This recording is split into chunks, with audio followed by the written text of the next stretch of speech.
கிருபையினால் தெரிந்தெடுக்கப்பட்டவர்கள், இயேசுவின் இரத்தத்தினால் கழுவப்பட்டவர்கள். சாத்தானுக்கு இனிமேல் உங்கள் மேல் உரிமை இல்லை. எல்லாமே இயேசு, எல்லாமே இயேசு, எனக்கு எல்லாமே இயேசு. Praise the Lord. We'll read from Isaiah chapter 6 and verse 13.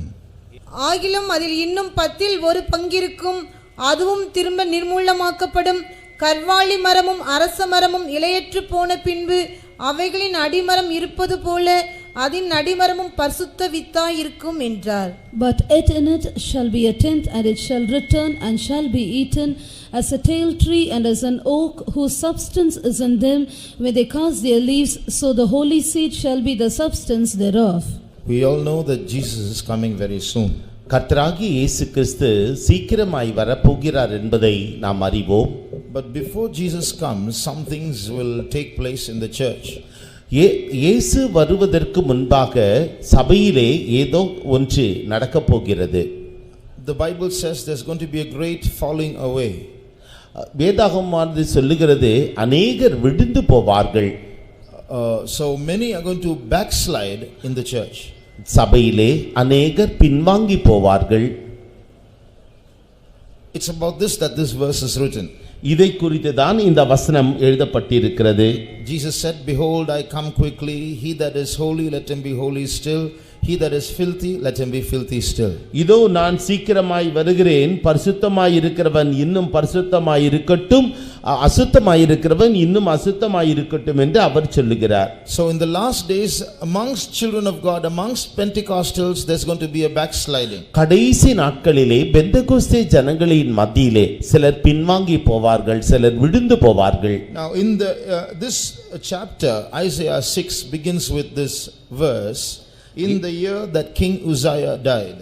ஏசாயா 6ஆம் அதிகாரம் ஆரம்பிக்கின்ற நேரத்திலே உசியா ராஜா மரணமடைந்த வருஷத்தில் என்று அது ஆரம்பிக்கின்றது. We all know Uzziah was a proud king. உசியா ராஜா ஒரு பெருமை பிடித்த ராஜா என்பதை நாம் அனைவரும் அறிவோம். He did something that he should not do. அவன் சில காரியங்களை செய்தான், என்றாலும் அவன் செய்யக்கூடாததை அவன் செய்தான். He was a king, he had his boundaries, but he crossed his boundaries and entered into the temple. அவனுக்கு ஒரு எல்லை இருந்தது, அவன் அந்த எல்லையை தாண்டி தேவனுடைய ஆலயத்திற்குள்ளாக அவன் பிரவேசித்தான். Because he was a king, because he was blessed, because he was successful, he thought he could do anything. அவன் ஒரு ராஜாவாக இருந்தபடியினாலே, அவன் எல்லா காரியங்களிலும் ஜெயித்தவனாக இருந்தபடியினாலே, அவனுக்கு சகல அதிகாரங்களும் இருந்தபடியினாலே எல்லாவற்றையும் தான் செய்யக்கூடும் என்று அவன் நினைத்தான். But he didn't realize that that temple ground was not his boundary, was not his jurisdiction. தேவாலயம் இருக்கிறதான அந்த இடமானது அவனுடைய எல்லைக்கு உட்பட்டதல்ல என்று அவன் நிதானிக்கவில்லை. The priests tried to stop him, but he was presumptuous to go past them. ஆசாரியர்கள் அவனை தடுக்க முற்பட்டார்கள், என்றாலுமோ அவன் அதற்குள்ளாக பிரவேசித்தான். Immediately leprosy struck him. உடனடியாக குஷ்டரோகம் அவனை தாக்கிற்று. And he died a leper. அவன் ஒரு குஷ்டரோகியாக மரித்தான். In that year that he died, Isaiah saw this vision. அவன் எந்த ஆண்டில் மரித்தானோ அந்த ஆண்டில்தானே ஏசாயா ஒரு தரிசனத்தை கண்டான். He saw a throne. அவன் ஒரு சிங்காசனத்தை கண்டான். This throne was high and lifted up. அந்த சிங்காசனமானது உயரமும் உன்னதமுமாய் காணப்பட்டது. And the Lord was sitting on the throne. தேவனாகிய கர்த்தர் அந்த சிங்காசனத்தின் மீது வீற்றிருந்தார். That throne was in heaven. அந்த சிங்காசனமானது பரலோகத்தில் இருந்தது. But the garment of the Lord reached down into the temple. என்றாலும் அவருடைய வஸ்திரமானது இந்த தேவாலயத்தில் வந்து அது காணப்பட்டது. So the throne is in heaven, the temple is on earth, and here is a link between heaven and earth taking place. சிங்காசனமானது வானத்தில் இருக்கிறது, தேவாலயமானது பூமியிலே காணப்படுகிறது.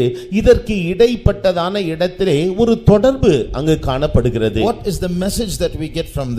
இதிலிருந்து நாம் என்ன செய்தியை பெற்றுக்கொள்கிறோம்? Kings and all those who are in authority must realize that behind every power, the final ultimate power is God. ராஜாக்களும் பெரிய அதிகாரிகளும் அவர்கள் அறிந்து கொள்ள வேண்டியதான என்னவென்றால் அவருடைய அதிகார அதிகாரத்தின் பின்னணியிலே ஒரு சர்வ வல்லமை காணப்படுகிறது. People who have responsibilities, people who have authority, if they start thinking they can do what they like, they must remember that there is a big power who resists the proud. அதிகாரத்தில் வீற்றிருப்பவர்கள் அவருடைய பின்னணியிலே காணப்படுகிறதான அந்த காரியத்தை நினையாமல் பெருமையோடு காணப்படுவார்கள் என்றால் அவர்களுக்கு பின்னணியிலே பெருமையை எதிர்க்கக்கூடியதான ஒரு சர்வ வல்லமை காணப்படுகிறது என்பதை அவர்கள் புரிந்து கொள்ள வேண்டும். So when Uzziah died, God reveals himself and says, "O Israel, remember I am seated on the throne." உசியா ராஜா மரணம் அடைந்ததான அந்த நாட்டிலே தேவனாகிய கர்த்தர் அவர்களுக்கு நினைப்பூட்டுகிற காரியம் என்னவென்றால், ஜனங்களே நீங்கள் மறவாதிருங்கள், நானே சிங்காசனத்தில் வீற்றிருக்கிறவர். Our country is a democracy. நம்முடைய தேசமானது ஒரு குடியரசு நாடு. That means it's ruled by the people. அது ஜனங்களால் ஆளப்படுகிறதான ஒரு தேசம். But Israel in those days was not a democracy, it was a theocracy. That means it is ruled by God.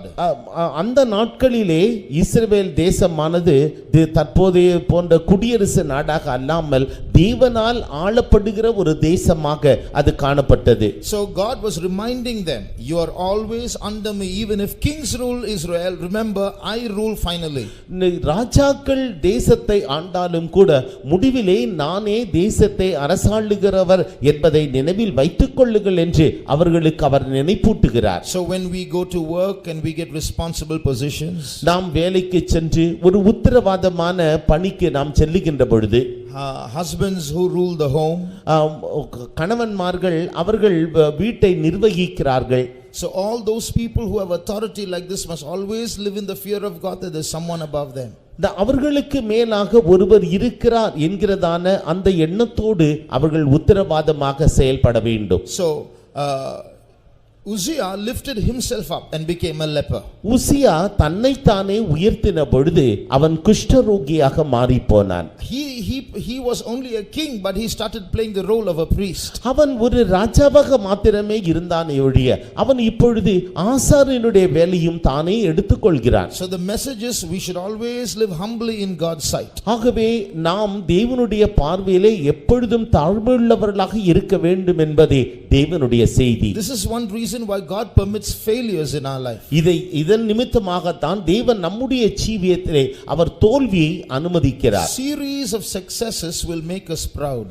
நாம் தொடர்ச்சியாக ஜெயத்தை பெற்றுக்கொண்டே இருப்போம் என்றால் அவைகள் நமக்கு பெருமையை கொண்டு வரக்கூடும். That's our human nature. The moment we have a continuous success in our life, we start thinking we are great.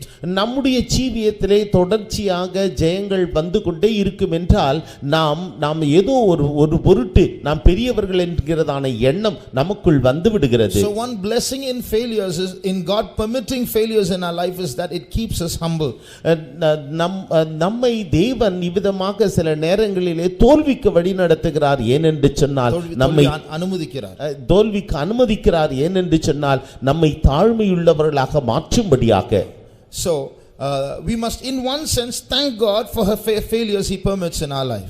அவர் நம்முடைய ஜீவியத்தில் தோல்விகளை அனுமதிக்கின்ற நேரத்திலே நாம் அவருக்கு நன்றி செலுத்த வேண்டியவர்களாக இருக்கின்றோம். Not only that, அது மாத்திரமல்ல, in this chapter you see 3 levels of holiness.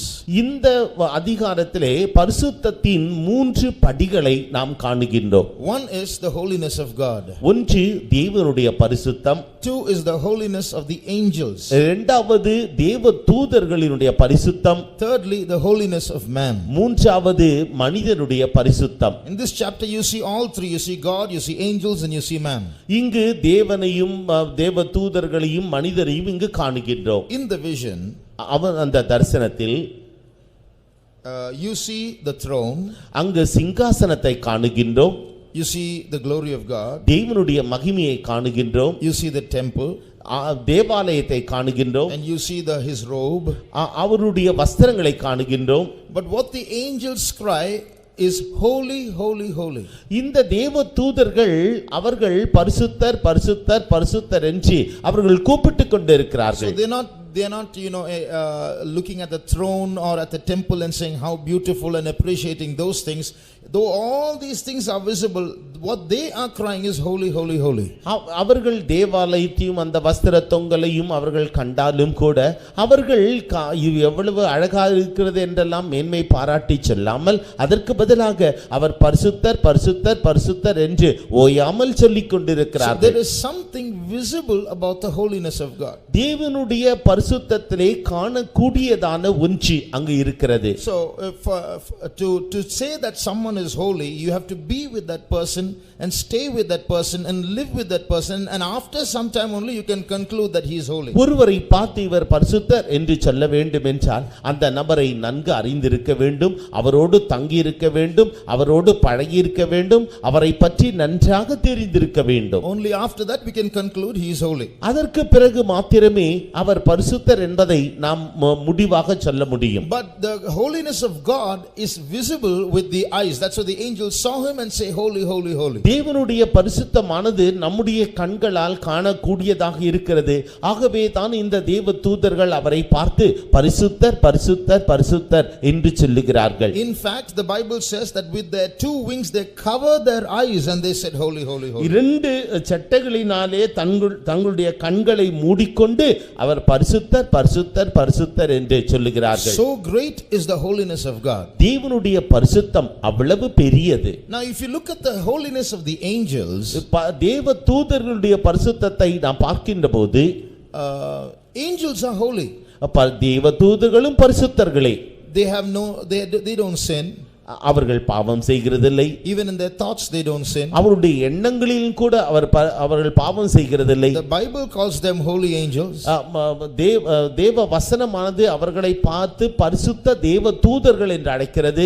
But those holy angels are looking at God and saying holy, holy, holy. Then imagine how holy that God is.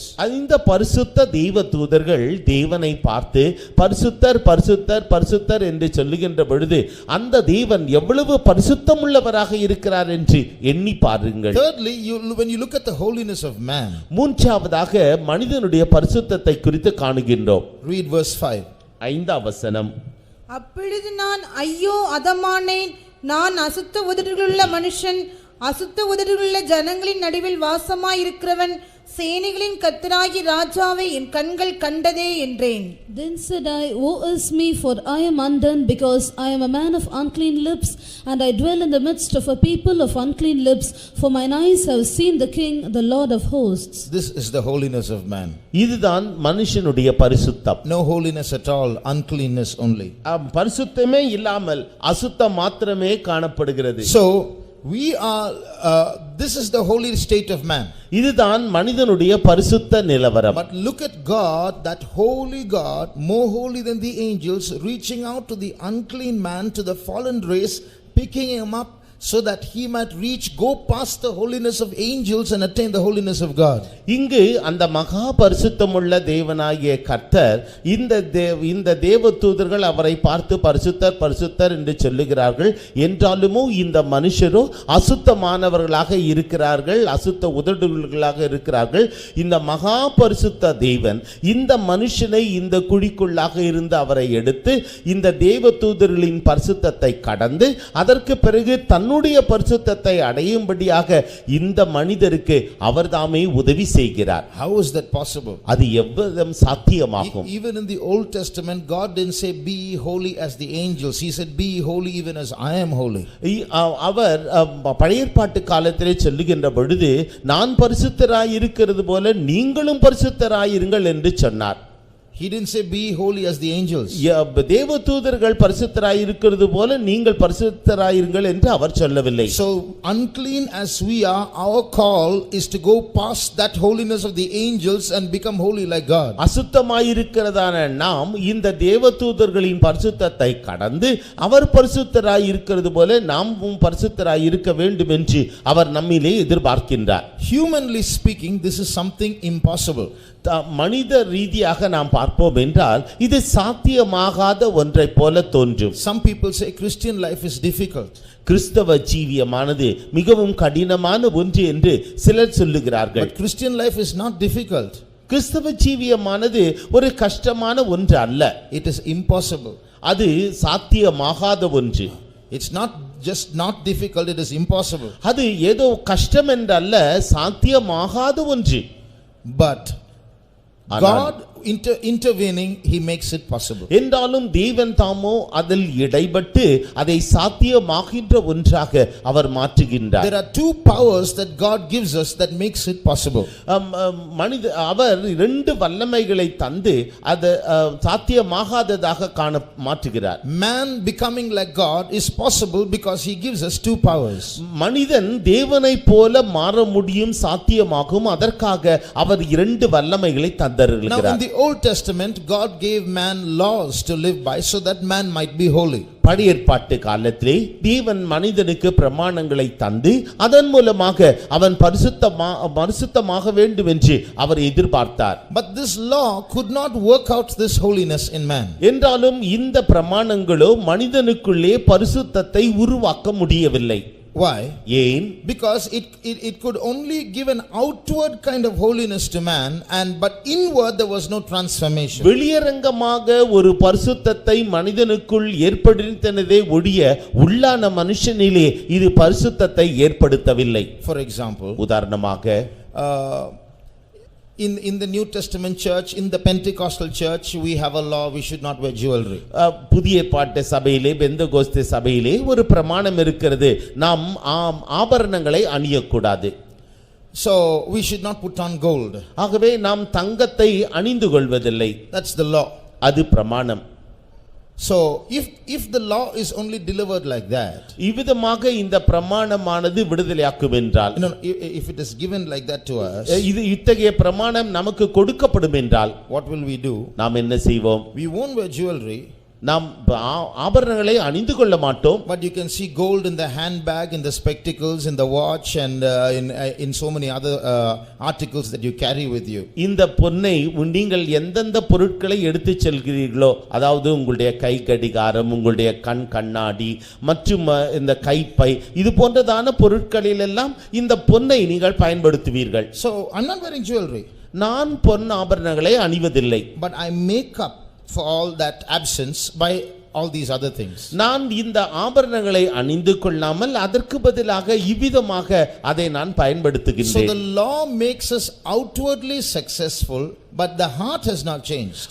இந்த பிரமாணமானது வெளியரங்கமாக அது ஜெயம் பெற்றதை போல காணப்பட்டாலும் உள்ளான ஜீவியத்திலே அது அப்படி ஜெயமாக இல்லை. So the law failed in certain areas. ஆகவே சில பகுதிகளில் இந்த பிரமாணமானது தோற்று போகிறது. That's why though so many Pharisees lived according to the law, the Lord rebuked them. பரிசேயர்கள் அவர்கள் பிரமாணத்தின்படி ஜீவித்தார்கள், இயேசுவோ அவர்களை கண்டித்தார். Read Romans chapter 3 verse 20. ரோமருக்கு எழுதின நிருபம் 3ஆம் அதிகாரம் 20வது வசனம். இப்படி இருக்க பாவத்தை அறிகிற அறிவு நியாயப்பிரமாணத்தினால் வருகிறபடியால் எந்த மனுஷனும் நியாயப்பிரமாணத்தின் கிரியைகளினாலே தேவனுக்கு முன்பாக நீதிமானாக்கப்படுவதில்லை. Therefore by the deeds of the law there shall no flesh be justified in his sight, for by the law is the knowledge of sin. For by the law is the knowledge of sin. எந்த மனுஷனும் நியாயப்பிரமாணத்தின் கிரியைகளினாலே தேவனுக்கு முன்பாக நியாயப்பிரமாணத்தினால் பாவத்தின் அறிவு உண்டாகிறது. அது பாவத்தை அறிகிற அறிவு நியாயப்பிரமாணத்தினால் வருகிறபடியால். So the law only increased the sinful passions of the people. இந்த பிரமாணமானது ஜனங்களுடைய அந்த பாவ பிரமாணத்தை தான் அதிகரிக்கிறது. For example, உதாரணமாக, if I've never watched television, I don't even know what television is. தொலைக்காட்சி என்ன என்று எனக்கு தெரியவே தெரியாது, ஏனென்றால் நான் அதை பார்த்ததில்லை. I am brought up in a jungle. நான் ஒரு காட்டிலே பிறந்து வளர்ந்தேன். So I don't know what television is. தொலைக்காட்சி என்னவென்றே எனக்கு தெரியாது. So suddenly I hear the law, thou shalt not watch television. நீ தொலைக்காட்சியை பார்க்க கூடாது என்று எனக்கு ஒரு பிரமாணம் கொடுக்கப்படுகிறது. Watch television. தொலைக்காட்சி என்றால் என்ன? I've never seen that. நான் அதை பார்த்ததே இல்லையே. So a curiosity is aroused within me to know what television is. தொலைக்காட்சி என்னவென்று காணும்படியாக எனக்குள்ளே ஒரு பெரிய ஆவல் உருவாக்கப்படுகிறது. So I want to know what it is. அது என்ன என்பதை நான் அதை அறிய விரும்புகின்றேன். So in order not to do it, I must know what it is, isn't it? நான் செய்ய கூடாதது என்று சொன்னாலும் அதே நேரத்தில் செய்ய வேண்டும் என்கிற ஒரு விருப்பம் வருகிறது அல்லவா? நான் செய்யாமல் இருக்க வேண்டும் என்றால் அது என்னதென்று அறிந்தால் தானே செய்ய முடியாமல் இருக்க முடியும். So I have to to know what it is. நான் அது என்னவென்பதை நான் அறிந்து கொள்ள வேண்டும். So when I go to know what it is, I become a slave to it. நான் அதை அறிந்து கொள்ள முற்படுகின்ற பொழுது அதற்கு அடிமையாகி விடுகின்றேன். That's the meaning of this. By the law is the knowledge of sin. அதுதான் பாவத்தை அறிகிற அறிவு நியாயப்பிரமாணத்தினால் வருகிறது என்று இங்கு சொல்லப்பட்டிருக்கிறது. Because of this law no man could be justified. இந்த பிரமாணத்தினாலே எந்த மனிதனும் நீதிகரிக்கப்படுவதில்லை. Read also Romans 8:3. ரோமருக்கு எழுதின நிருபம் 8ஆம் அதிகாரம் 3வது வசனத்தை படியுங்கள். அதெப்படியெனில் மாம்சத்தினாலே பலவீனமாய் இருந்த நியாயப்பிரமாணம் செய்யக்கூடாததை தேவனே செய்யும்படிக்கு நியாயப்பிரமாணம் செய்யக்கூடாததை. So there were some things that the law could not accomplish. நியாயப்பிரமாணம் செய்யக்கூடாத சில காரியங்கள் உண்டு. So the law failed in transforming man. மனிதனை மறுரூபமாக்குவதிலே நியாயப்பிரமாணமானது தோற்று போகிறது. This doesn't mean that God made a mistake in introducing the law. பிரமாணத்தை புகுத்துவதினாலே தேவன் தவறு செய்து விட்டார் என்பது அர்த்தமல்ல. Read Romans 7:12. ரோமர் 7ஆம் அதிகாரம் 12ஆம் வசனம். ஆகையால் நியாயப்பிரமாணம் பரிசுத்தம் உள்ளதுதான், கற்பனையும் பரிசுத்தமாயும் நீதியாயும் நன்மையாயும் இருக்கிறது. Wherefore the law is holy and the commandment holy and just and good. So did God know that when he introduces the law man is going to fail? பிரமாணத்தை அறிமுகப்படுத்துகின்ற பொழுது மனிதன் தோற்று போவான் என்று தேவனுக்கு தெரியாதா? God knew it. தேவனுக்கு தெரியும். But God wanted man to know it. என்றாலும் மனிதன் அதை அறிந்து கொள்ள வேண்டும் என்று தேவன் எதிர்பார்த்தார். So God introduced the law to man only to let man know that man is spiritually lame. மனிதன் ஆவிக்குரிய ரீதியிலே அவன் பலவீனன், முடவன் என்பதை, சப்பானி என்பதை அவன் அறிந்து கொள்ள வேண்டும் என்பதற்காகவே தேவன் மனிதனுக்காக இந்த பிரமாணங்களை அவர் அறிமுகப்படுத்தினார். You will know when a student is a good student or a bad student only when the exam comes. ஒரு பரீட்சை வருகின்ற பொழுதுதான் ஒரு மாணவன் நன்றாக படித்திருக்கிறானா இல்லையா என்பதை தெரிந்து கொள்ள முடியும். So in the same way when the law was introduced, man's weakness became highlighted. We are all sinners. இது போலவே அந்த பிரமாணம் அறிமுகப்படுத்தப்பட்ட பொழுதுதான் நாம் எல்லோரும் பாவிகள் என்பது அது வெளியரங்கமாக காட்டப்பட்டது. So this showed that the law, which was like an exam paper, was too tough for mankind. இந்த பிரமாணமானது ஒரு பரீட்சை கேள்வித்தாளை போல அது அவனுக்கு மிகவும் கஷ்டமாக தோன்றியது. And all men failed. எல்லாரும் அவர்கள் தோற்று போனார்கள். Sometimes in some exams when some examiners set papers, they said it too tough.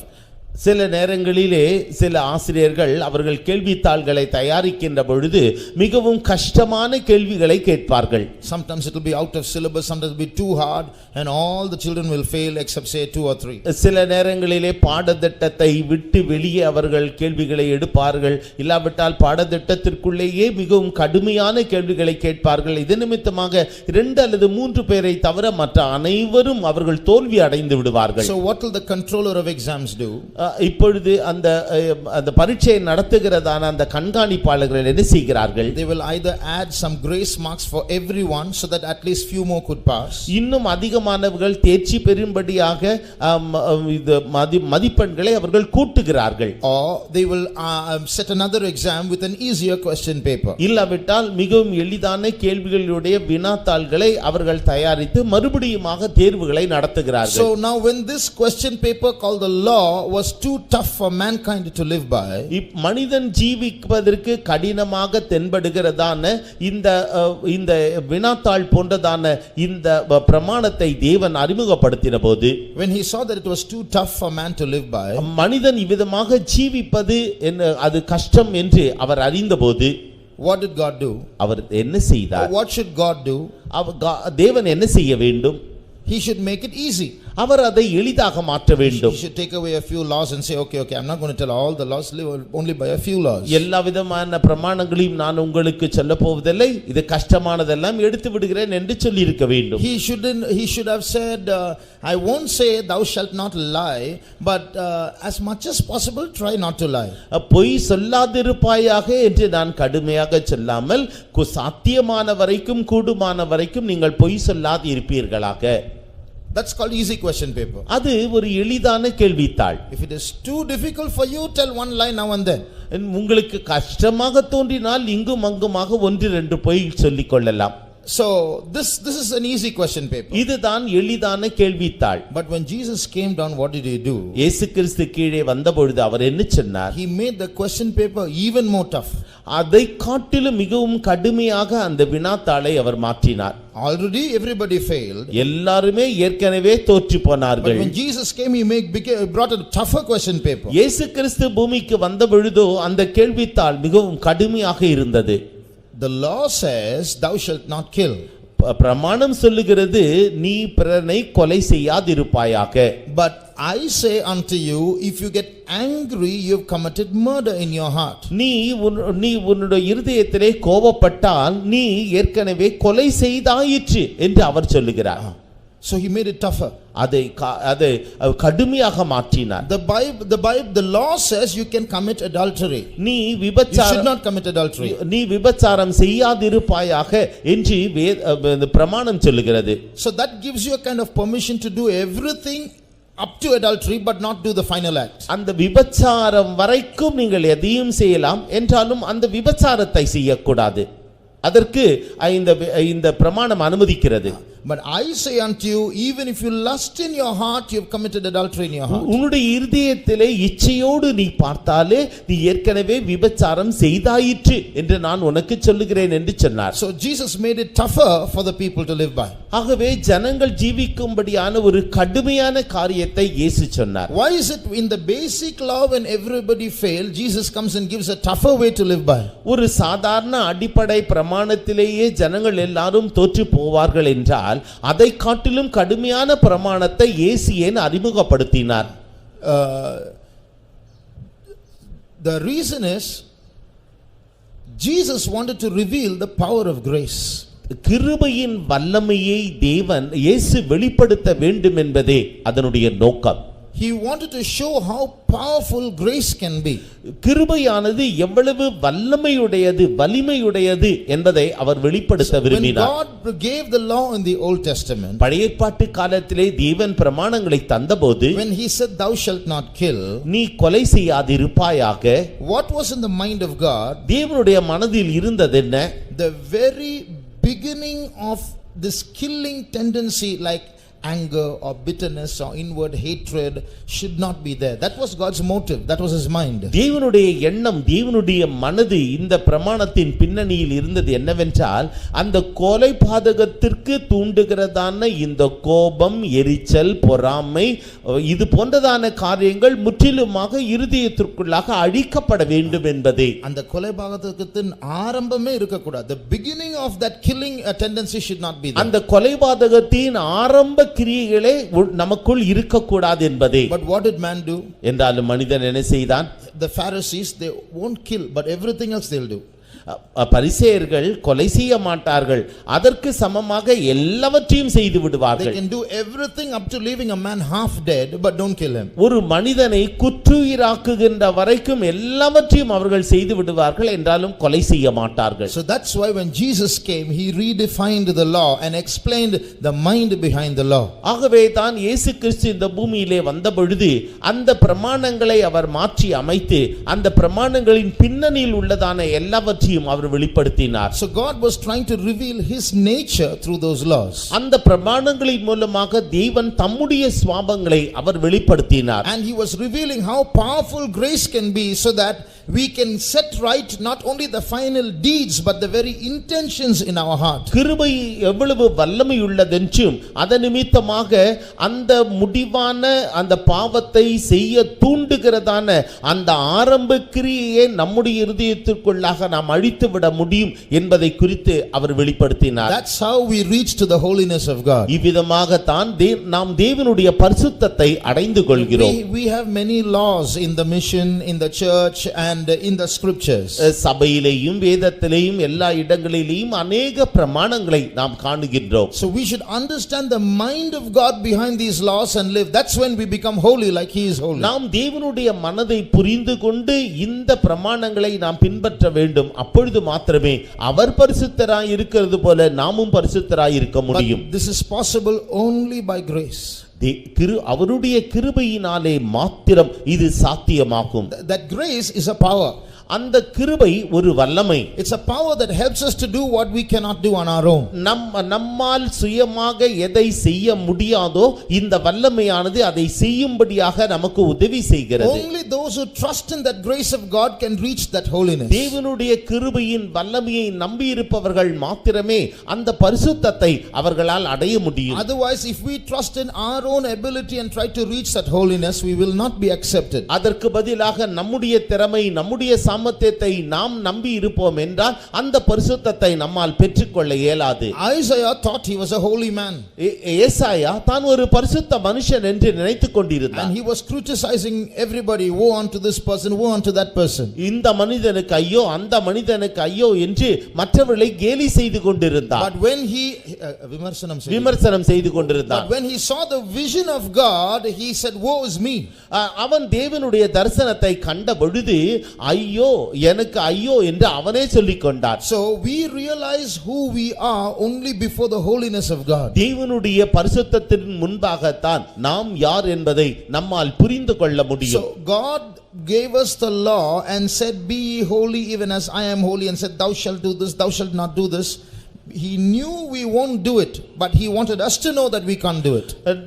நான் பரிசுத்தராய் இருக்கிறது போல நீங்களும் பரிசுத்தராயிருங்கள், கொலை செய்யாதிருப்பாயாக, இதெல்லாம் அவர் சொன்ன பொழுது அவருக்கு நன்றாக தெரியும் நம்மால் அதை செய்ய இயலாதென்று.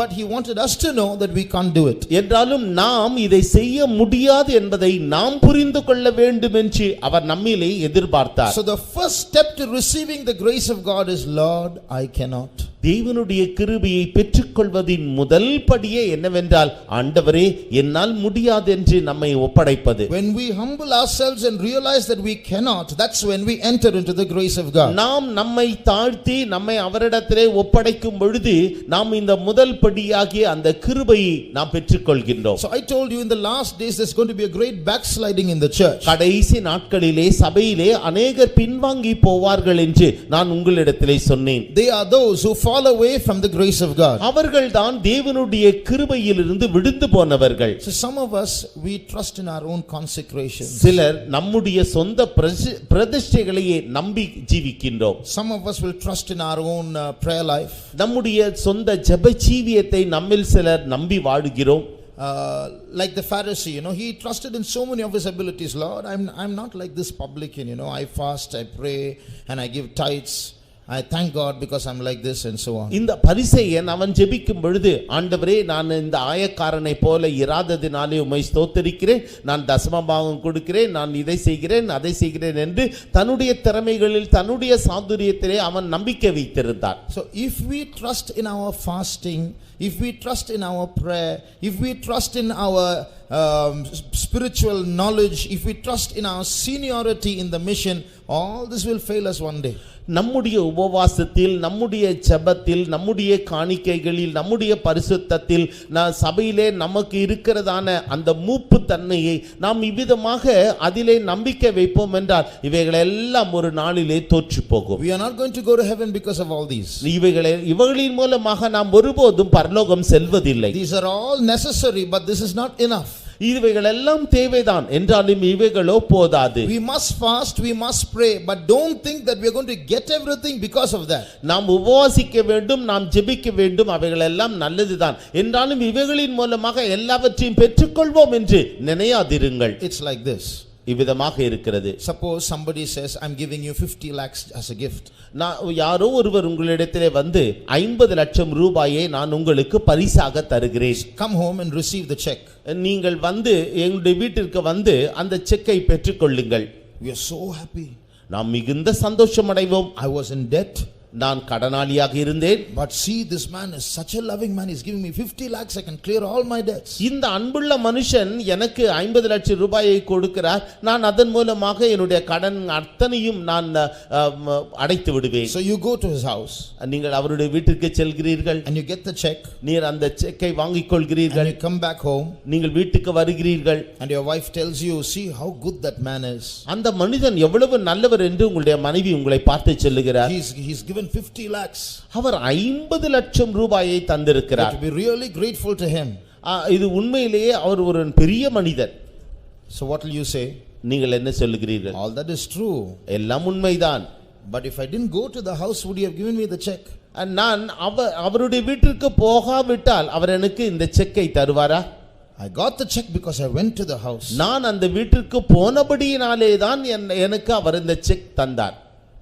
So that's called giving credit to ourselves. நாம் நமக்கே ஒரு பெரிய பெருமதிப்பை தந்து கொள்கிறோம். You have to go to the house to get the check, but that's not why you got the money. நீங்க அந்த பணத்தை பெற்றுக்கொள்ள வேண்டும் என்றால் அவருடைய வீட்டுக்கு தான் செல்ல வேண்டும், இல்லாவிட்டால் உங்களுக்கு பணம் கிடைக்காது. So that is something you have to do, but that's not the reason you get the money. நீங்கள் செய்ய வேண்டியதான காரியம் இதுதான், என்றாலும் பணம் பெற்றுக்கொள்வதற்கான வழிமுறை காரணம் இதுவல்ல. It's because that person is loving and gracious that you got the money. அந்த மனிதர் கிருபையுள்ளவராக அன்புள்ளவராக இருந்தபடியினாலே நீங்கள் பணத்தை பெற்றுக்கொண்டீர்கள். In the same way, we have to fast, we have to pray, we have to be consecrated. All these are essentials. But this is not the reason why we get our salvation and our redemption. It's because of the grace of God. இது போலவே தான் நான் உபவாசிக்க வேண்டும், ஜெபிக்க வேண்டும், பிரதிஷ்டையாய் இருக்க வேண்டும். இதன் மூலமாக அவரிடத்திலிருந்து எல்லா விதமான ஆசீர்வாதங்களையும் நாம் பெற்றுக்கொள்வோம் என்பது அல்ல. If we think that these things that we do are the reasons why we get from God, we will fall. நாம் இத்தகைய காரியங்களினாலே தான் தேவனிடத்திலிருந்து ஆசீர்வாதங்களை எல்லாம் பெற்றுக்கொள்கிறோம் என்று நாம் நினைத்தால் நாம் விழுந்து போவோம். We have to cleave to the grace of God. நாம் தேவனுடைய கிருபையை இறுக பற்றிக்கொள்ள வேண்டும். 1 minute shall we close our eyes. ஒரு நிமிட நேரத்திற்கு நம்முடைய கண்களை நாம் மூடுவோமாக. All of us must realize we cannot. நாம் எல்லோரும் அறிந்து கொள்ள வேண்டியதான ஒன்று, ஆண்டவரே என்னால் முடியாது. I can fast 40 days and be left behind. நான் 40 நாட்கள் உபவாசித்து ஜெபிக்கலாம், and I can get left behind. என்றாலும் நான் கைவிடப்பட்டு போகலாம். I can pray and pray and pray all night all day, but I can get left behind. இரவு முழுவதுமாக பகல் முழுவதுமாக நான் ஜெபிக்கலாம், என்றாலுமோ நான் கைவிடப்பட்டு போகலாம். I can wear white clothes on not only on Sunday services but all the time and get left behind. ஞாயிற்றுக்கிழமை மாத்திரமல்ல எல்லா நாட்களிலும் வெண்வஸ்திரமே தரித்துக் கொண்டிருக்கலாம், என்றாலும் நான் கைவிடப்பட்டு போகலாம். If we are caught up at the coming of the Lord, these things are necessary, but this is not the reason why we get caught up at the coming of the Lord. கர்த்தருடைய வருகையில் எடுக்கப்பட வேண்டும் என்றால் இவைகள் எல்லாம் தேவைதான், என்றாலும் இவைகள் மாத்திரம் போதாது. We need the grace of God. நமக்கு தேவனுடைய கிருபை தேவைப்படுகிறது. If we are proud because of our consecration and our prayer life and our fasting, and if we think that we are someone great because of that, we will still be left behind. நம்முடைய உபவாசத்தினாலே, நம்முடைய ஜெபத்தினாலே, நம்முடைய பிரதிஷ்டையினாலே நாம் பெருமைப்படுவோம் என்றால், நாம் மற்றவர்களை காட்டிலும் மேலானவர்கள் என்கிற பெருமை நமக்குள் காணப்படும் என்றால் நாம் கைவிடப்பட்டு விடுவோம். So we need the grace of God. ஆகவே நமக்கு தேவனுடைய கிருபை தேவைப்படுகிறது. 1 minute shall we humble ourselves. ஒரு நிமிட நேரத்துக்கு நாம் நம்மை தாழ்த்துவோமா? 1 minute shall we humble ourselves and tell the Lord, Lord, without you I can do nothing. ஒரு நிமிட நேரத்துக்கு நாம் நம்மை தாழ்த்தி, ஆண்டவரே உம்மாலே அன்றி என்னாலே ஒன்றும் செய்ய இயலாது. How many of you realize 100% without Jesus I can do nothing? இயேசு கிறிஸ்துவாலே அல்லாமல் என்னால் ஒன்றும் செய்ய இயலாது என்று 100க்கு 100 உங்களில் எத்தனை பேர் அதை விசுவாசிப்பீர்கள்? 1 minute if the grace of God leaves me, I'll become a backslider. ஒரு நிமிட நேரத்திற்கு தேவனுடைய கிருபை என்னை விட்டு விலகி இருக்கும் என்றால் நான் பின்வாங்கி போன மனுஷனாக காணப்படுவேன். This morning once again let's cleave to the grace of God. இந்த காலை நேரத்திலே மறுபடியுமாக நாம் தேவனுடைய கிருபையை இறுக பற்றிக்கொள்வோமாக. 1 minute shall we humble ourselves and ask for the grace of God. ஒரு நிமிட நேரத்துக்கு நம்மை நாமே தாழ்த்தி தேவனுடைய கிருபையை நாம் அவரிடத்திலே கேட்டு பெற்றுக்கொள்வோமாக. Lord, I realize without you I can do nothing. ஆண்டவரே உம்மாலே அன்றி என்னால் ஒன்றும் செய்யலாது என்பதை நான் உணர்கிறேன். 1 minute let's open our mouths and ask for the grace of God. ஒரு நிமிட நேரத்துக்கு நம்முடைய வாயை விரிவாக திறந்து தேவனுடைய கிருபையை கேட்போமாக. It's not enough to ask for the grace of God. தேவனுடைய கிருபையை மாத்திரம் கேட்பது என்பதல்ல, we must ask it with a humble heart. நாம் தாழ்மையுள்ள இருதயத்தோடு நாம் அதை கேட்க வேண்டும். 1 minute with a humble heart let's ask for the grace of God. ஒரு நிமிட நேரத்திலே நாம் தாழ்மையுள்ள இருதயத்தோடு அவருடைய கிருபையை கேட்போமாக. Let the power of grace fill us this morning. தேவனுடைய கிருபையின் வல்லமை நம்மை இந்த காலை நேரத்திலே நிரப்பட்டும். That's why Jesus said my grace is sufficient for thee. ஆகவே தான் இயேசு சொல்லுகிறார், என்னுடைய கிருபை உனக்கு போதும். No matter how weak you are, his grace is sufficient for us. நீ எவ்வளவு பலவீனராக இருந்தாலும் சரி பரவாயில்லை, அவருடைய கிருபை உன்னை நிரப்பும். No matter what big a sinner you are, it does not matter. His grace is enough for நீ you. எவ்வளவு பெரிய பாவியாக இருந்தாலும் சரி, அது ஒரு பொருட்டல்ல. அவருடைய கிருபையினாலே நீ சுத்தமாவாய். His grace is bigger than our sin. நம்முடைய பாவத்தை காட்டிலும் அவருடைய கிருபை பெரியது. His grace is bigger than all our weakness. நம்முடைய எல்லா பலவீனங்களை காட்டிலும் அவருடைய கிருபை மகா பெரியது. It's enough if we humble ourselves and cleave to His grace. நாம் நம்மை தாழ்த்தி அவருடைய கிருபை இறுக பற்றிக் கொண்டால் போதும். 1 minute shall we all close our eyes and ask for the grace of ஒரு God. நிமிட நேரத்திற்கு நம்முடைய கண்களை மூடி நாம் எல்லோரும் அவருடைய கிருபையை கேட்போமாக. Holiness is a height which we cannot reach. பரிசுத்தம் என்பது மிக உயரமானது, நம்மால் ஏற முடியாதது. But by the grace of God we can.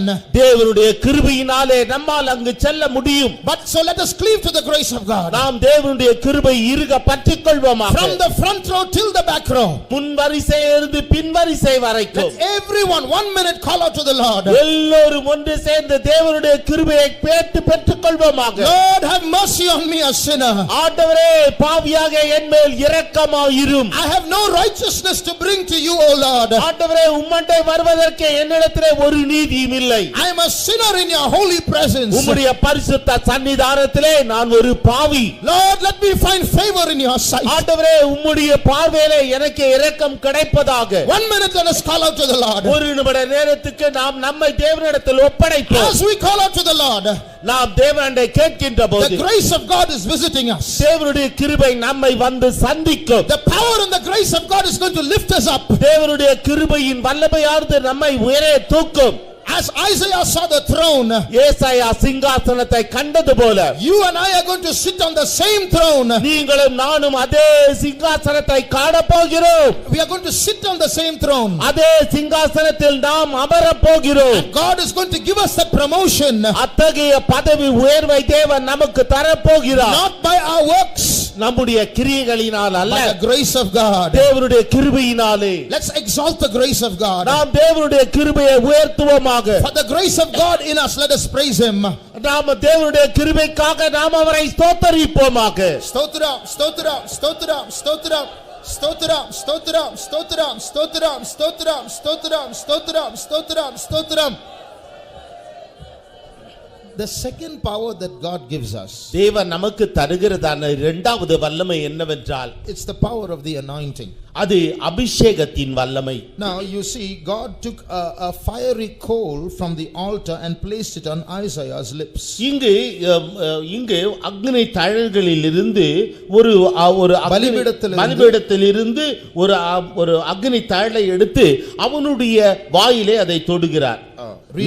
Read verse 6.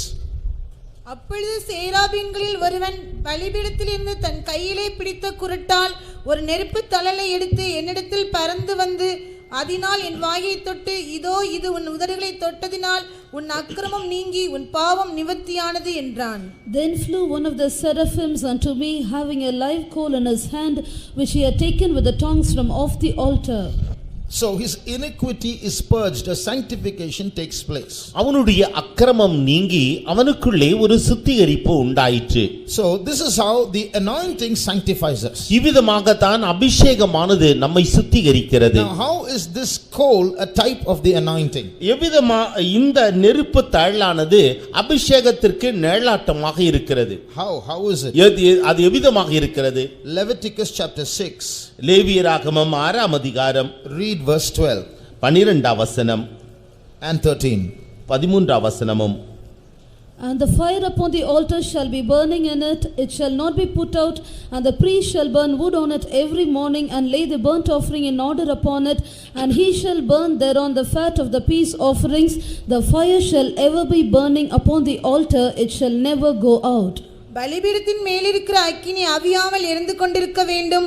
ஆசாரியன் காலைதோறும் அதின்மேல் எரியும்படி கட்டைகளை போட்டு அதின்மேல் சர்வாங்க தகன பலியை வரிசையாக வைத்து அதின்மேல் சமாதான பலிகளின் கொழுப்பை போட்டு தகனிக்க கடவன். பலிபீடத்தின் மேல் அக்கினி எப்பொழுதும் எரிந்து கொண்டிருக்க வேண்டும், அது ஒரு பொழுதும் அவிந்து போகலாகாது.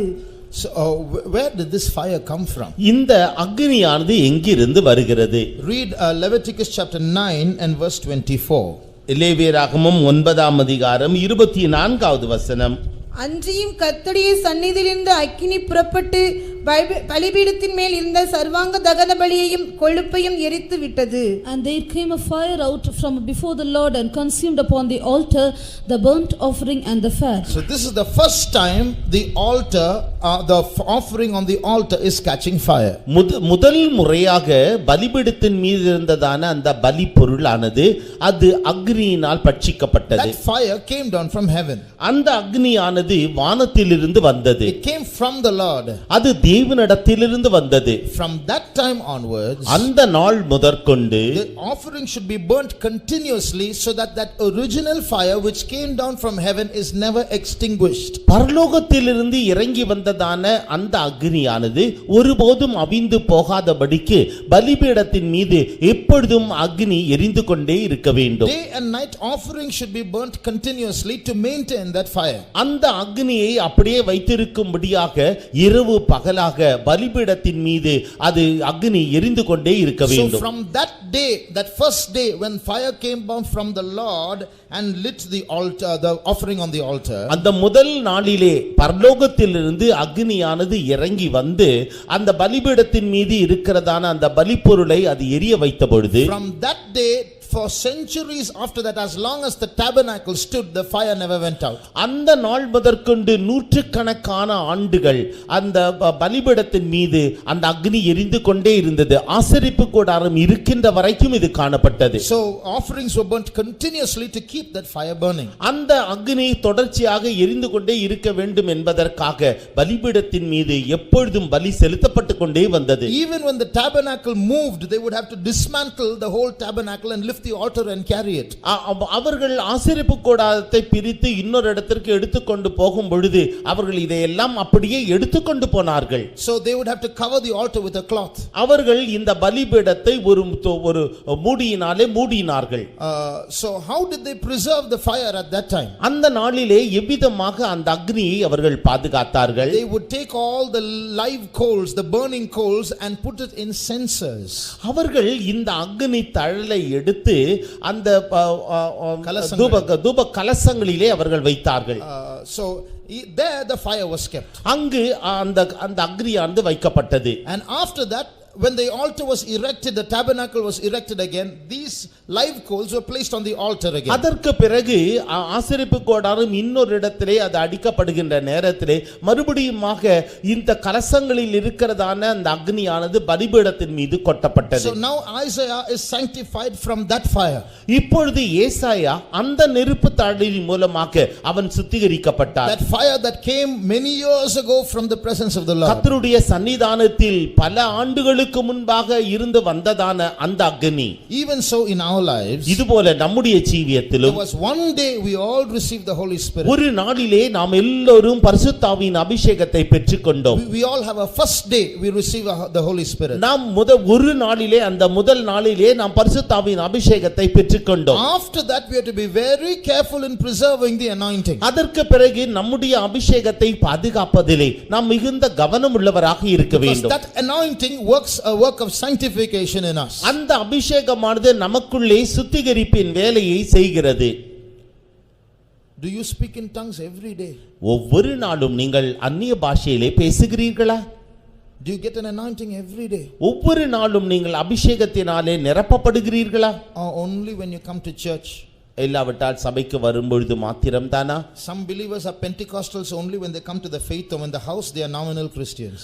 சில பெந்தகோஸ்தே கிறிஸ்தவர்களும் கூட ஆராதனைக்கு வரும்பொழுது மாத்திரமே அவர்கள் பெந்தகோஸ்தே கிறிஸ்தவர்களாக இருப்பார்கள். வீட்டில் இருக்கும் பொழுதோ அவர்கள் பெயர் கிறிஸ்தவர்களாக இருப்பார்கள். Then the fire will go out. அவர்களை விட்டு அகதி போய்விடும். You keep the fire burning all the time.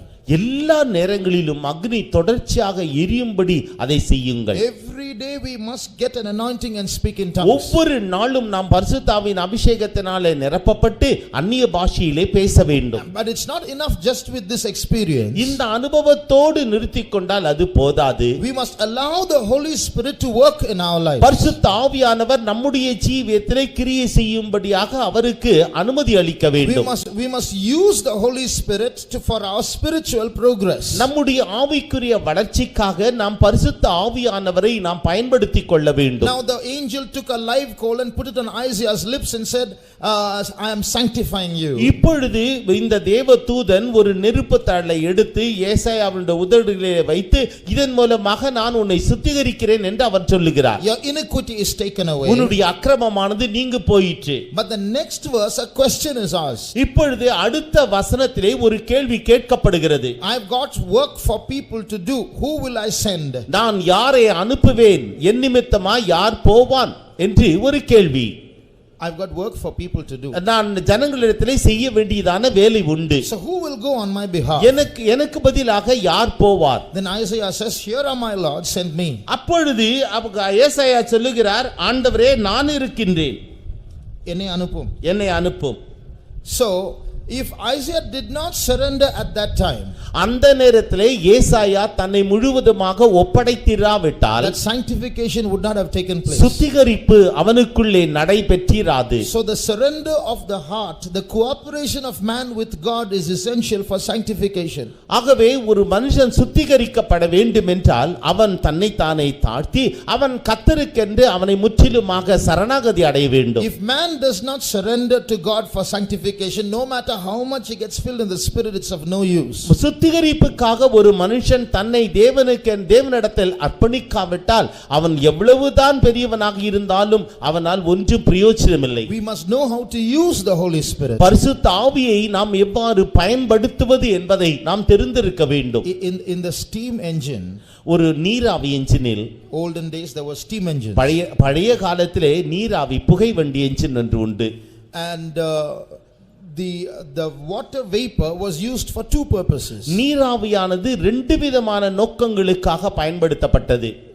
When one lever is pulled, this water vapor will enter into one particular pipe and blow the whistle.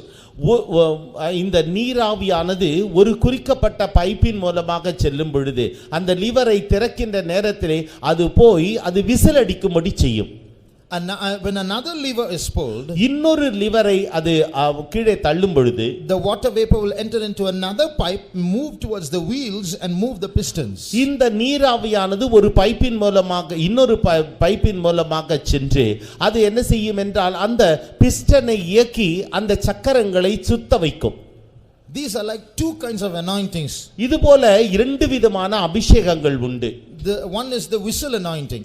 ஒன்று இந்த சத்தத்தை போல whistle அடிப்பது போன்றதான அபிஷேகம். Lot of noise, but the train will be there only. 1 kilometer away you can hear the whistle, but the train will be there, no movement. அங்கு மிகுந்த பலத்த சத்தம் உண்டாகும். 1 கிலோமீட்டர் தூரம் வரைக்கும் இந்த விசில் சத்தம் கேட்கும், என்றாலும் என்ஜினோ நகராது. The other, there's little noise but movement. என்றாலும் அடுத்ததோ கொஞ்சம் தான் சத்தம் உண்டாகும், என்றாலும் அங்கே ஒரு அசைவு இயக்கம் உண்டாகும். This doesn't mean that you shouldn't make noise when the anointing comes. அபிஷேகம் வரும் பொழுது நீங்கள் சத்தமே போடக்கூடாது என்பதல்ல. But just noise is of no use. என்றாலும் வெறும் சத்தம் என்பது பிரயோஜனமற்றது. I call that Coca-Cola anointing. அதை நான் கோகோ-கோலா அபிஷேகம் என்று சொல்லுவேன். Because you see sometimes when you pour Coca-Cola into a cup, you will see it will become full very quickly, but you wait for some time, there will be all bubbles on top, only little at the bottom will be there. Cocoa-Cola பாட்டிலை திறந்து ஒரு பாத்திரத்திலே ஊற்றினால், ஒரு டம்ளரிலே ஊற்றினால் திடீரென்று அந்த அப்படியே கொப்பளித்துக் கொண்டு மேலே வந்துவிடும். கொஞ்ச நேரம் அப்படியே விட்டு விட்டால் மேலே இருக்கிறதான அந்த காற்று குமிழ்கள் எல்லாம் அமிழ்ந்து அதிலே கொஞ்சம் தான் அந்த கோகோ கோலா காணப்படும். So the essence is very little. அதனுடைய அந்த கோகோ கோலா கொஞ்சம் இருக்கும். In the same way, இதுபோல when we call ourselves Pentecostals but we are carnal and there's no transformation in our life, நாம் பெந்தெகோஸ்தேக்காரர்கள் என்று அழைத்துக்கொண்டு நாம் மாம்சீகமானவர்களாக நமக்குள்ளே எந்த விதமான மறுரூபமும் இல்லாவிட்டால், we don't know how to use the Holy Spirit for our spiritual progress. நம்முடைய ஆவிக்குரிய வளர்ச்சிக்காக எவ்வாறு பரிசுத்த ஆவியை பயன்படுத்துவது என்பது நாம் அறியாத ஒன்றாக இருக்கிறது. It's like a man who starts a scooter every morning. ஒவ்வொரு நாளும் ஒரு மனிதன் ஸ்கூட்டரை அவன் ஸ்டார்ட் செய்கிறார். He has to be in his office at 10 o'clock. அவன் 10 மணிக்கு தன்னுடைய அலுவலகத்தில் இருக்க வேண்டும். 8 o'clock he starts his scooter. 8 மணிக்கு ஸ்கூட்டரை ஸ்டார்ட் செய்கிறார். Then switches off the scooter and goes by bus. அவன் அந்த சுவிட்ச் ஆஃப் பண்ணிவிட்டு அவன் பஸ்ஸிலே போய் விடுகிறார். This is what he does every day. இதுதான் ஒவ்வொரு நாளும் சம்பவிக்கிறது. What will everybody say? எல்லாரும் என்ன சொல்வார்கள்? Why do you buy a scooter? You start the scooter, switch it off and go by bus every day. நீ ஏன் ஸ்கூட்டரை வாங்கினாய், அதை ஸ்டார்ட் செய்கிறாய், இதை சுவிட்ச் ஆஃப் செய்துவிட்டு அதற்கு பிறகு பஸ்ஸிலே செல்லுகிறாய்? That's what we do. இதைத்தான் நாம் செய்கின்றோம். Come every Saturday, receive the Holy Spirit, go on Monday and live as we like and come. ஒவ்வொரு சனிக்கிழமை காத்திருப்பு கூட்டத்துக்கு வரும்போது பரிசுத்த ஆவியின் அபிஷேகத்தினால் நிறைந்து விட்டு அதற்கப்புறம் திங்கட்கிழமை வழக்கம் போல நம்முடைய பணியை ஆரம்பித்து விடுகிறோம். So there's no improvement, no change, no transformation. ஒரு விதமான முன்னேற்றம் இல்லை, மறுரூபமாகுதல் இல்லை. We are still worldly. நாம் இன்னும் உலக பிரகாரமாக இருக்கிறோம். We are still angry. நாம் இன்னும் கோபப்படுகிறோம். We still have our own plans and our own projects. நம்முடைய சொந்த திட்டங்களும் நம்முடைய சொந்த எதிர்பார்ப்புகளும் காணப்படுகிறது. That full surrender is not there. அங்கு முற்றிலுமாக அர்ப்பணித்தல் என்பது இல்லை. So the Holy Spirit is in us, but he's like a doll in us. That's all. பரிசுத்த ஆவியார் நமக்குள்ளே இருக்கிறார் என்றாலும் அவர் பொம்மையை போல இருக்கிறார். We can't feel his guidance, we can't feel his power in our life. அவருடைய நடத்திப்பை நம்மால் உணர முடிவதில்லை, அவருடைய வல்லமையை நம்மால் உணர முடிவதில்லை. Some years ago, சில ஆண்டுகளுக்கு முன்பாக one family was getting ready to go to Australia. ஒரு குடும்பமானது ஆஸ்திரேலியாவுக்கு செல்லும்படியாக தங்களை ஆயத்தப்படுத்திக் கொண்டது. That brother was very eager, somehow he should go to Australia. எப்படியாகிலும் ஆஸ்திரேலியாவுக்கு செல்ல வேண்டும் என்று அந்த சகோதரன் மிகுந்த ஆவல் உள்ளவராக இருந்தார். That sister was very careful, every step, Lord, only your will. ஆண்டவரே உம்முடைய சித்தம் மாத்திரமே நடைபெற வேண்டும் என்று அந்த சகோதரி மிகுந்த கவனம் உள்ளவராக இருந்தார்கள். So the passport came. Passport வந்தது. Papers were cleared. எல்லா காகிதங்களும் சரியாகி விட்டது. The visa came. விசா வந்து விட்டது. And the plane ticket came. அந்த விமான டிக்கெட்டும் வந்து விட்டது. Even after that, that sister is praying, Lord, even now, only if it is your will we should go. அதற்கு பிறகும் கூட அந்த சகோதரி ஆண்டவரே உம்முடைய சித்தம் மாத்திரமே நடைபெற வேண்டும் என்று அந்த சகோதரி ஜெபித்தார். The husband got angry. Now why you want to pray? இப்பொழுது புருஷனுக்கு கோபம் வந்து விட்டது. இந்த நேரத்தில் ஏன் போய் இப்படி ஜெபிக்கிறாய்? We've got the plane tickets. After this, why you want to pray? நமக்கு விமான டிக்கெட்டே கிடைத்து விட்டது, இதற்கு பிறகு ஏன் ஜெபிக்கிறாய்? You know why he said that? ஏன் அவர் விதமாக சொன்னார் தெரியுமா? Because our God is very good at cancelling in the last moment. He's afraid that God, you keep on praying, suddenly he'll cancel it in the end. கடைசி நேரத்தில் கூட அந்த விமான பயணத்தை ரத்து செய்ய நம்முடைய தேவனால் முடியுமாகவே தான் அவர் இவ்விதமாக ஜெபித்துக் கொண்டிருந்தார். முடியுமல்ல, he is very popular at doing that last moment. அதை கடைசி நிமிட நேரத்திலே செய்வதற்கு கூட அவர் மிகுந்த சாமர்த்தியசாலி. He does that often. அதை அடிக்கடி அதை விதமாக செய்கிறார். So this brother is afraid. You go on praying, suddenly one vision will come, my child, don't go after everything is over. எல்லாம் முடிந்த பிறகும் கூட என்னுடைய பிள்ளையே நீ போக வேண்டாம் என்று உடனடியாக அவர் சொல்லி விடுவார். So what does that mean? அதனுடைய அர்த்தம் என்ன? That 100% surrender is not there. 100% சரணடைதல் என்பது அங்கு இல்லை. There is that feeling that somehow I must go. God shouldn't stop me. எப்படியாகிலும் நான் போய்விட வேண்டும், கர்த்தர் என்னை ஒருபோதும் தடுத்து நிறுத்தக்கூடாது.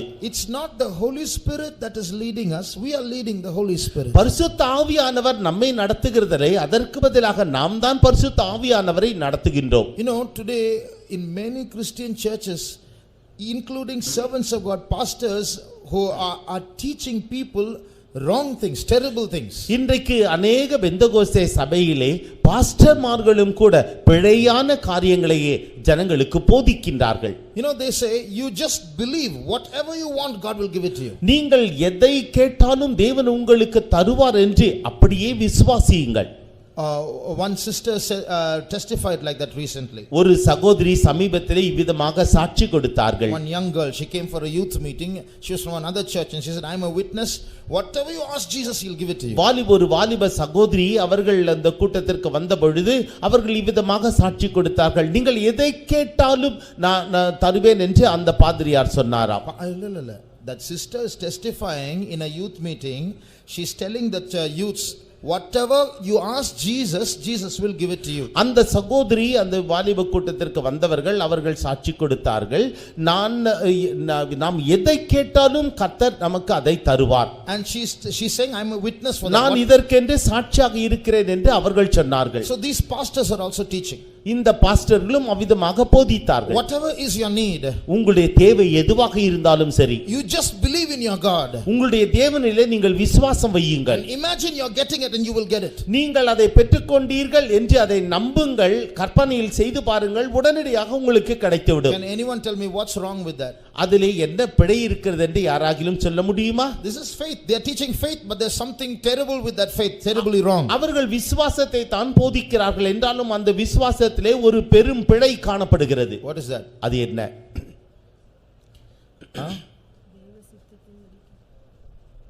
Anyone? What's wrong? அது என்ன பிழை என்பதை யாராகிலும் சொல்ல முடியுமா? I want something, I believe and I will have it. What's wrong with exercising that நான் faith? எனக்கு ஒன்று தேவை என்று நான் எதிர்பார்க்கிறேன், நான் தேவனிடத்தில் கேட்கின்ற பொழுது அதை நான் பெற்றுக்கொண்டேன் என்று நான் முழு விசுவாசம் வைக்கிறேன். What's wrong with that? அதிலே என்ன பிழை இருக்கிறது? Some of you are telling the right answer. உங்களில் சிலர் சரியான பதிலை சொல்கிறீர்கள். That's right. It's a very basic thing. இது ஒரு ஆரம்ப கட்டம். If we can believe God and get what we like, நாம் என்ன விருப்பப்படுகிறோமோ அவைகள் எல்லாவற்றையும் தேவனிடத்திலிருந்து பெற்றுக்கொண்டால், that's called sorcery. அதுதான் இந்த பில்லி சூனியம். What is sorcery? பில்லி சூனியம் என்றால் என்ன? Using demons to do anything we want. பிசாசை வைத்துக்கொண்டு நமக்கு என்னென்ன தேவையோ அவைகளெல்லாம் செய்து விடுகிறோம். Now that's become Christian. Use God to do anything you want. இப்பொழுது கிறிஸ்தவத்திலே அதை பயன்படுத்தி உங்களுக்கு என்ன தேவையோ அதை பெற்றுக்கொள்கிறீர்கள். So believe, just imagine, you close your eyes and imagine whatever you want. You want a car, you want a house, close your eyes and imagine and God will give it to you. உங்களுக்கு car தேவையா, உங்களுக்கு ஒரு சொகுசு வீடு தேவையா, நீங்கள் கர்த்தரிடத்திலே கேளுங்கள், அதை பெற்றுக்கொள்கிறேன் என்று கற்பனையிலே அதை விசுவாசியுங்கள். And God will give it to you. அதை தேவன் உங்களுக்கு தந்தருளுவார். Many churches are teaching this. அநேக சபைகள் இவ்விதமாக தான் போதிக்கின்றன. And you gave the answer. What is wrong with that? அதிலே என்ன பிழை இருக்கிறது என்று நீங்களே அதற்கு பதில் சொன்னீர்கள். Read 1 John chapter 5 verse 14. முதலாம் யோவான் 5ஆம் அதிகாரம் 14ஆம் வசனம். நாம் எதையாகிலும் அவருடைய சித்தத்தின்படி கேட்டால் அவர் நமக்கு செவி கொடுக்கிறார் என்பதே அவரை பற்றி நாம் கொண்டிருக்கிற தைரியம். And this is the confidence that we have in him, that if we ask anything according to his will, he heareth us. So whatever he ask, he heareth us is not the verse. Whatever we ask according to his will, he heareth us. நாம் எதையாகிலும் அவருடைய சித்தத்தின்படி கேட்டால் அவர் நமக்கு செவி கொடுக்கிறார் என்பதே அவரை பற்றி நாம் கொண்டிருக்கிற தைரியம். எதை கேட்டாலும் தருவார் என்றல்ல, அவருடைய சித்தத்தின்படி எதை கேட்டால் தருவார். That's the main point. அதுதான் உண்மையான காரியம். So if we are going to ask anything we want and get it, he becomes a slave, we become the master. நாம் அவரை எதை கேட்டாலும் நாம் அவரிடத்திலிருந்து பெற்றுக்கொள்கிறோம் என்றால் அவர் நமக்கு அடிமை, நாமோ அவருக்கு எஜமானன். In the early part of our Christian life this might happen. நம்முடைய கிறிஸ்தவ ஜீவியத்தின் ஆரம்பத்திலே இது சம்பவித்திருக்கலாம்.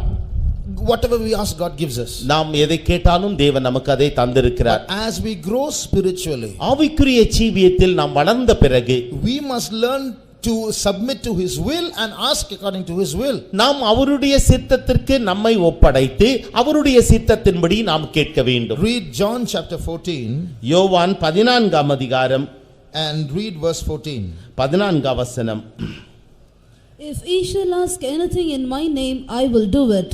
என் நாமத்தினாலே நீங்கள் எதை கேட்டாலும் அதை நான் செய்வேன். So in the early part of our Christian life, this is okay. Whatever we ask, he will do. நம்முடைய கிறிஸ்தவ ஜீவியத்தின் ஆரம்ப கட்டத்திலே நாம் எதை கேட்டாலும் அவர் அதை செய்வார். So the first part is you tell me, I will do it.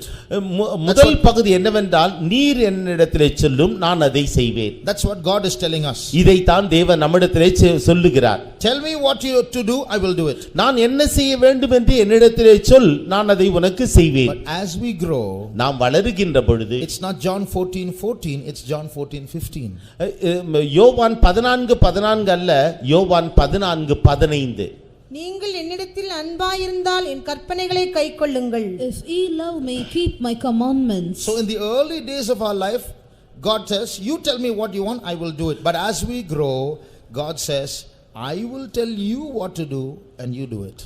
நம்முடைய கிறிஸ்தவ ஜீவியத்தின் ஆரம்ப கட்டத்திலே நாம் எதை கேட்டா நான் என்ன செய்ய வேண்டும் என்று நீ என்னிடத்திலே கேட்கிறாயோ நான் அதை உனக்கு தந்தள்ளுவேன் என்றாலும் ஆவிக்குரிய ஜீவியத்தின் வளர்ச்சியின் பொழுதோ அவர் சொல்லுகிறார் நீ என்ன செய்ய வேண்டும் என்று நான் உனக்கு சொல்லுவேன் அப்படியே நீ அதை திரும்ப செய்வாயாக. So that's called being guided by the Holy Spirit. இதுதான் பரிசுத்த ஆவியானவராலே வழி நடத்தப்படுதல். Thousands of Christians are now asking whatever they want and they are imagining and they are getting it. Who is giving it to them? ஆயிரக்கணக்கான கிறிஸ்தவர்கள் தங்களுக்கு என்னவெல்லாம் தேவையோ அவைகள் எல்லாவற்றையும் அவரிடத்தில் கேட்கிறார்கள், கற்பனையிலே கேட்டு பெற்றுக்கொண்டோம் என்று விசுவாசிக்கிறார்கள், பெற்றும் கொள்கிறார்கள். இது யார் அவர்களுக்கு தருவது?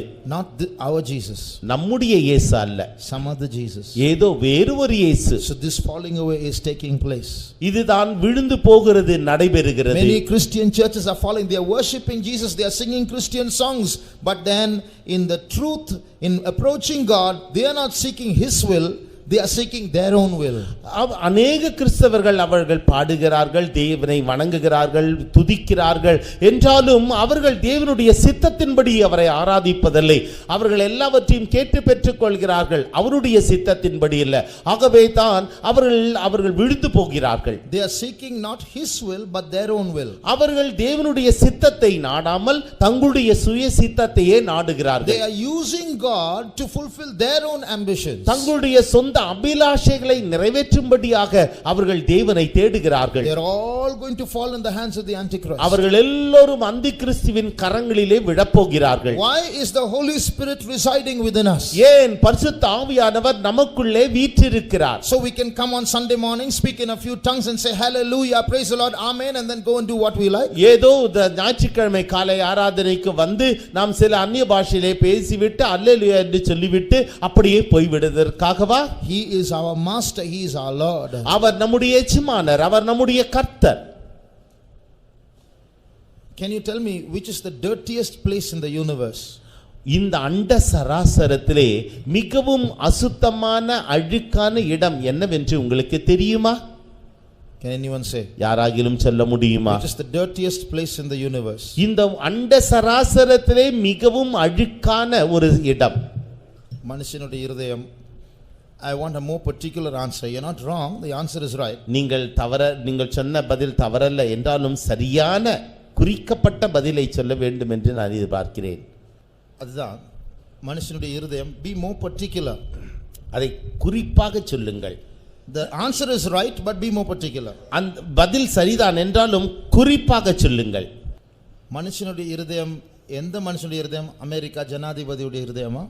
It will be true and humble to say not man's heart but my heart. மனிதனுடைய இருதயம் என்று சொல்வது சரிதான் என்றாலும் என்னுடைய இருதயம் என்று சொல்ல வேண்டும். That's அதுதான் உண்மையான பதில்.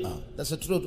We should all say my heart is the dirtiest place in the universe. என்னுடைய இருதயம் தான் இந்த முழு அண்ட சராசரத்திலும் மிகவும் அழுக்கானது, அருவருப்பானது. Now imagine the Holy Spirit coming into this dirtiest place of the universe to make it clean.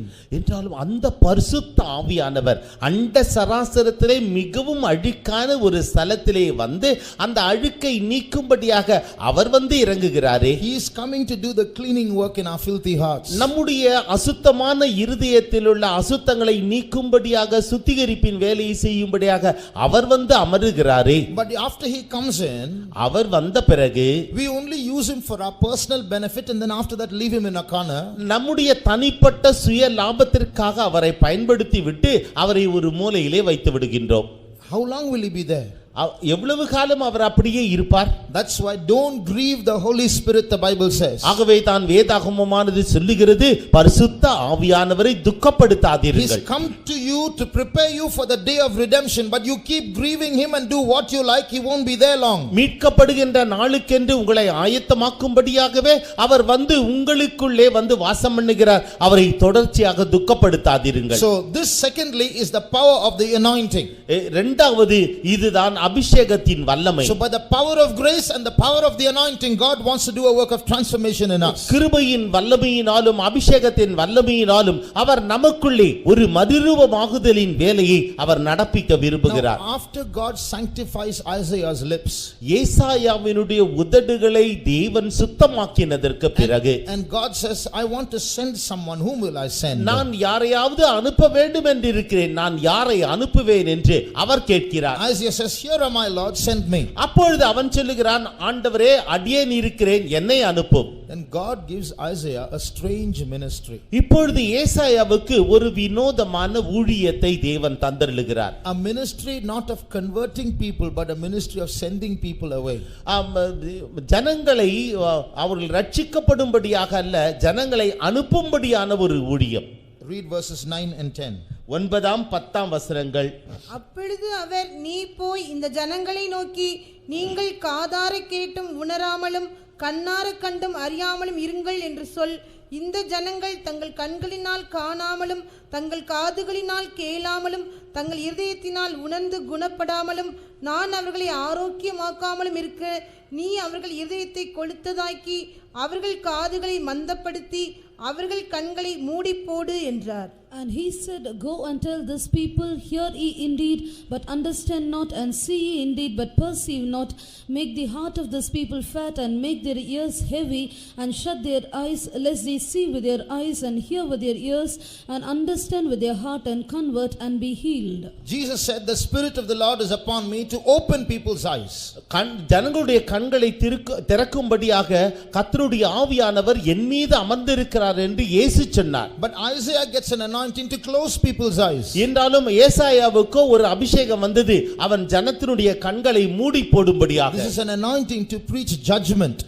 நியாய தீர்ப்பை பிரசங்கிக்கும்படியான ஒரு அபிஷேகம்.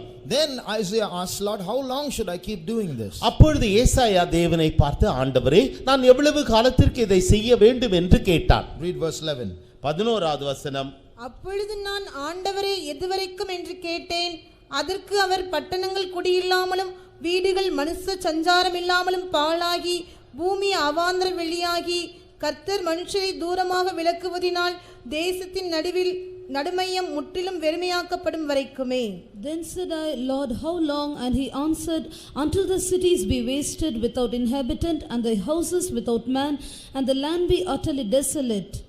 So keep on preaching till the land becomes desolate, till people leave. இந்த தேசமானது பாழாய் போகின்ற வரைக்கும், அனைத்து ஜனங்களும் அந்த தேசத்திலிருந்து வெளியேற்றப்படுகின்ற வரைக்கும் நீ தொடர்ச்சியாக பிரசங்கம் பண்ணிக்கொண்டிரு. After that comes the last verse. You will preach and people will go away, but a small group will remain. நீ விதமாக பிரசங்கம் பண்ணும் பொழுது ஜனங்கள் போய் விடுவார்கள், என்றாலும் ஒரு சிறு கூட்டமோ அது மீந்திருக்கும். And they will be the holy seed. அவர்கள் தான் பரிசுத்த வித்தாக இருப்பார்கள். That's the last verse of that chapter which we read in the beginning. நாம் ஆரம்பத்திலே வாசித்ததான அந்த அதிகாரத்தினுடைய கடைசி வசனம் அதுவே. So a big judgment is going to come upon the church. ஆகவே சபையின் மீது நியாய தீர்ப்பானது வரப்போகிறது. As in Tamil, this falling away is called Viswasa Drogam.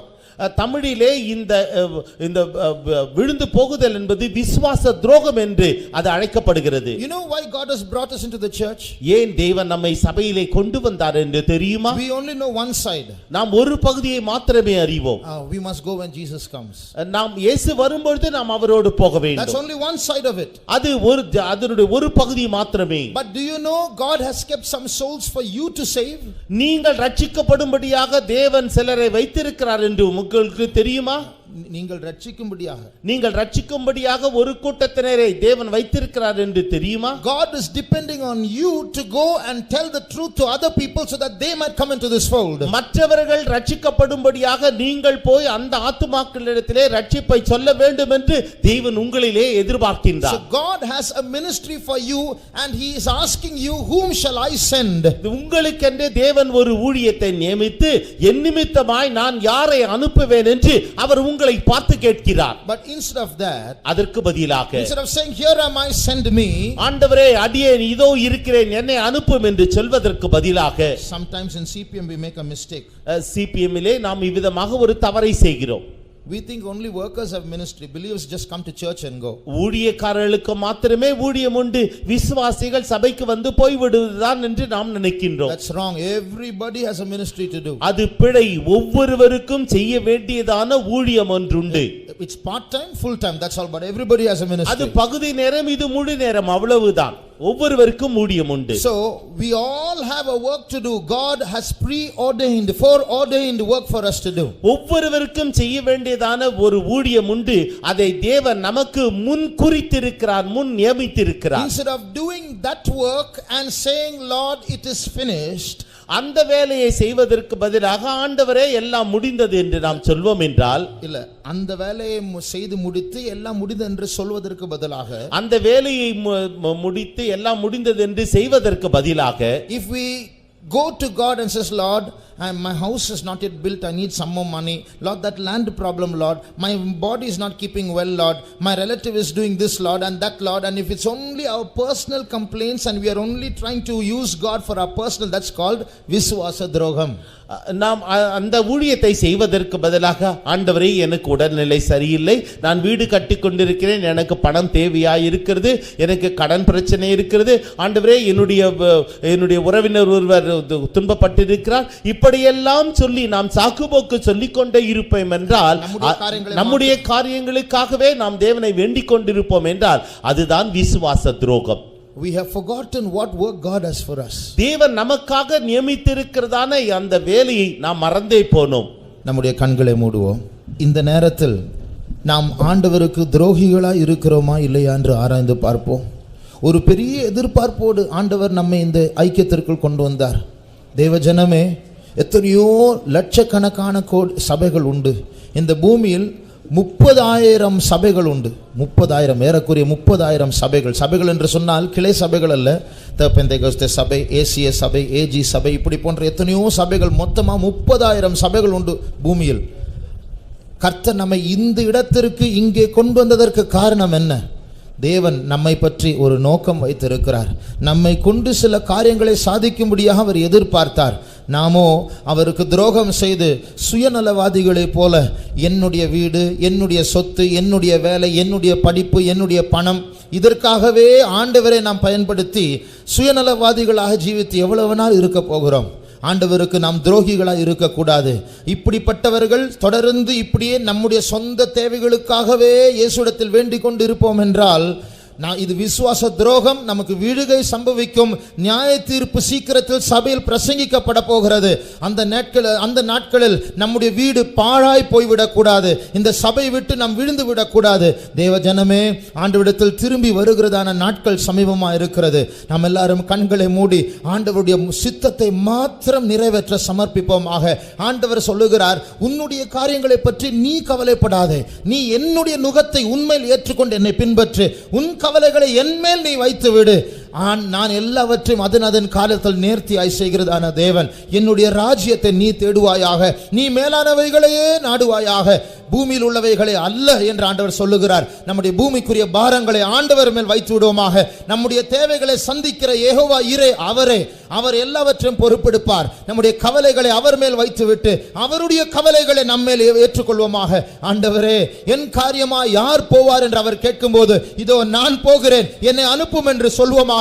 ஆண்டவர் நமக்காக வைத்திருக்கிறதான அந்த வேலைகளை பெற்றுக்கொண்டு செல்வோமாக. கடைசி நாட்களில் பிசாசு எத்தனையோ ஜனங்களை ஏமாற்றிக் கொண்டு இருக்கிறான், எத்தனையோ கிறிஸ்தவர்களை ஏமாற்றிக் கொண்டு இருக்கிறான். தேவ ஜனமே, பெந்தேகோஸ்தே ஜனங்களே, நாம் வஞ்சிக்கப்படக்கூடாது. நாம் கடைசி நாட்களில் வந்து கொண்டு இருக்கிறோம். பரிசுத்தமாக இருக்கிறவன் இன்னும் பரிசுத்தமாக இருக்கட்டும், அசுத்தம் செய்கிறவன் இன்னும் அசுத்தம் செய்யட்டும்.